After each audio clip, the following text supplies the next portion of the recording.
جی، تو تسہیل کے معنی تھے نرمی کے ساتھ پڑھنا. تو نرمی کا مطلب یہ ہے کہ ایک حمزہ کو تو ہم اپنا جیسے پڑھتے ہیں ویسے ہی پڑھیں گے، جیسے کہ حمزہ کو ہمیشہ محقق یعنی کہ اچھی طریقے سے واضح کر کے پڑھا جاتا ہے.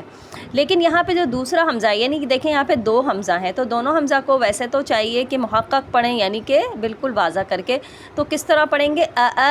کر کے ہی پڑھنا چاہیے. لیکن کیونکہ یہاں پہ جو قاعدہ ہے وہ تسہیل کا ہے، اور تسہیل کا مطلب ہے کہ یہاں پر اس کو نرمی سے پڑھنا ہے. اب کس کو نرمی سے پڑھنا ہے؟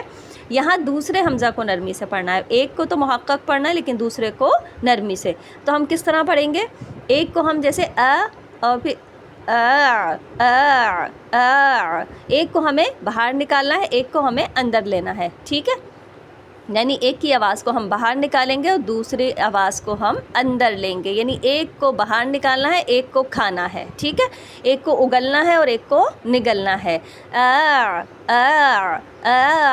اس طریقے سے ہوگا کچھ. ٹھیک ہے، اعجمی و عربی. ٹھیک ہے، اس طریقے سے اس کی پریکٹس کریں گے تو انشاءاللہ یہ اچھے طریقے سے نکلے گا. اچھا جی، آگے دیکھتے ہیں. اس کلمے کی را کو باریک پڑھتے ہوئے سویرے کی را کی طرح پڑھیں گے، ری کی جگہ رے سے. ٹھیک ہے، کیا ہے؟ اب دیکھیں، ویسے تو ہم نے پڑھا، جب ہم نے اپنا کھڑی حرکات کا قاعدہ پڑھا تھا تو ہم نے پڑھا تھا کہ را کھڑی زیر ری، اس طرح سے پڑھتے تھے نا ہم. با کھڑی زیر بی، تا کھڑی زیر تی، اسی طریقے سے را کھڑی زیر ری. لیکن کیونکہ یہاں پر جو ہے وہ امالہ ہے، اور امالہ کو کس طرح پڑھا جاتا ہے؟ اور اس کو رے کی طرح پڑھا جاتا ہے. اس کو ہم کس طریقے سے پڑھیں گے؟ اس کو ہم پڑھیں گے مجریہا.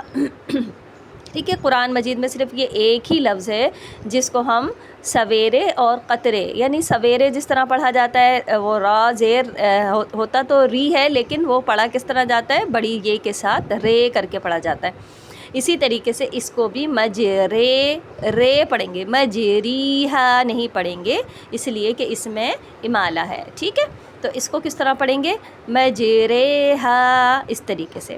اچھا جی، آگے ایک اور لفظ ہے ہمارے پاس. قرآن کی اس آیت میں نہ لام سے پہلے والا الف پڑھا جائے گا اور نہ لام کے بعد والا الف پڑھا جائے گا، بلکہ لام کو زیر کے ساتھ پڑھا جائے گا. جیسے یہاں پہ دیکھیں آپ، لکھا تو کیا ہے؟ بئسل اسم الفسوق ہے یہ. ٹھیک ہے، کیا ہے؟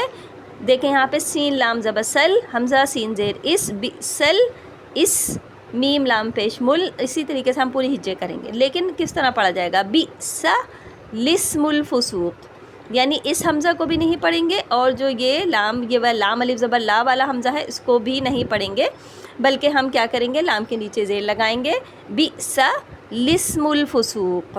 ٹھیک ہے، تو یہ کچھ ہمارے پاس ہو جائے گا لسم ال. ٹھیک ہے، اسم ال نہیں ہوگا بلکہ ہو جائے گا لسم ال. تو کس طرح پڑھا جائے گا؟ بئس الاسم الفسوق.